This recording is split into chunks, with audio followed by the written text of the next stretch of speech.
Assalamualaikum and a very good afternoon to all. So for our lecture today, we will discuss on the selection of packaging material, okay, as well as packaging design.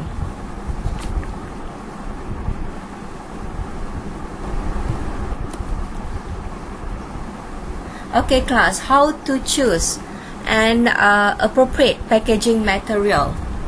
So it must based on the nature of food itself and also the cost of the packaging material, as well as other aspect, for example physical aspect such as the physical protection of the packaging material itself, the mechanical aspect, and also microbiological aspect.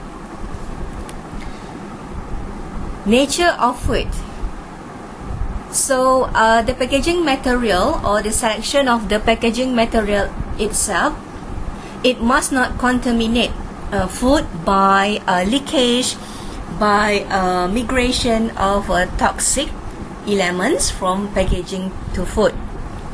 So I did mention earlier, I did mention before that we need to check from the food level. Okay, for example,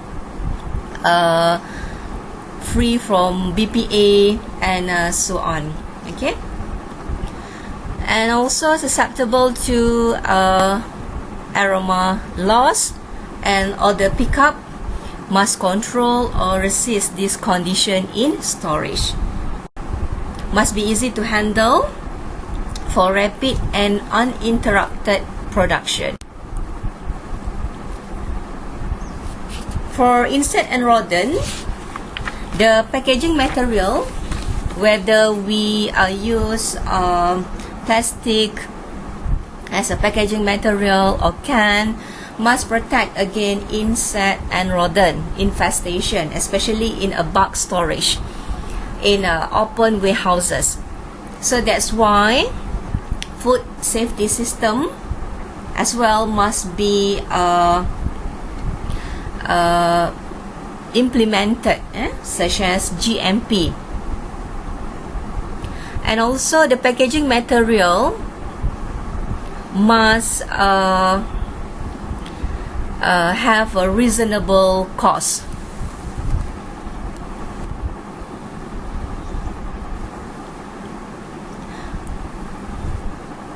From a physical aspect, the packaging material must protect from final physical nature of the food after processing. Okay, must protect against UV, protection from UV. Okay, you can see from this photo. Okay, we can use the amber glass bottle, okay, to protect against UV, okay, for some of the food product and also for the pharmaceutical product.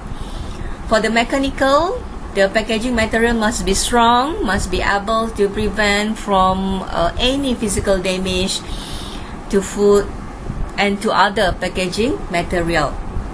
We can use the cushioning material for our fresh produce. We can use the corrugated boxes as well. For the chemical and biochemical, the packaging material that we choose must protect against biochemical spoilage and chemical spoilage,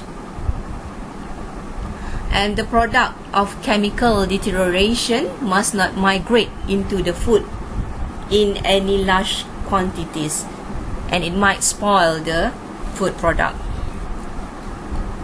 And for the microbiological, must protect food and prevent from microbiological contamination, able to slow or prevent growth of microbe in or on the food. So we must choose the right or appropriate packaging material to prevent from microbiological contamination. And the last one, for the packaging design. Okay, so the packaging design must look professional, okay, eye-catching, okay, striking, okay. For example, from here we can see we can use graphic. Color is a major influence to consumer choice. Okay, we might use a tropical bright neon color, for example, and the design characteristic need to stand out in a display.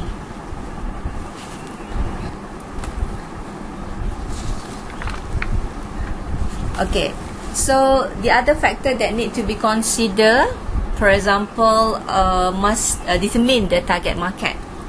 Okay, whether the product is aimed for the kids and so on. Establish image of the product and use appropriate amount of product. Okay, for example, maybe we can pack some of the product. Okay, we can pack for about maybe half kilo, maybe 200 gram for each packaging. And also it must have a protective requirement, appropriate shape, ease of stacking. So the packaging design must be smart and convenient. Okay class, how about the future of fresh produce packaging? So try to think about this. And then the last one, how to design food label to get noticed by the consumer. So the food label must be eye-catching.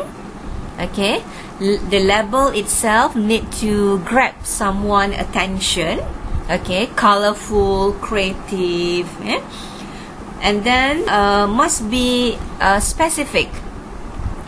So the label, keep it simple and specific. So the label are not the place to load up images, okay, to put everything. And then the label must be easy to read, must have some of the important description, okay, such as the nutritional information, okay, and the important one must follow the Malaysian food law. Okay, for example, for the font size, for the nutrition claim, and so on. Okay, so that's all for today.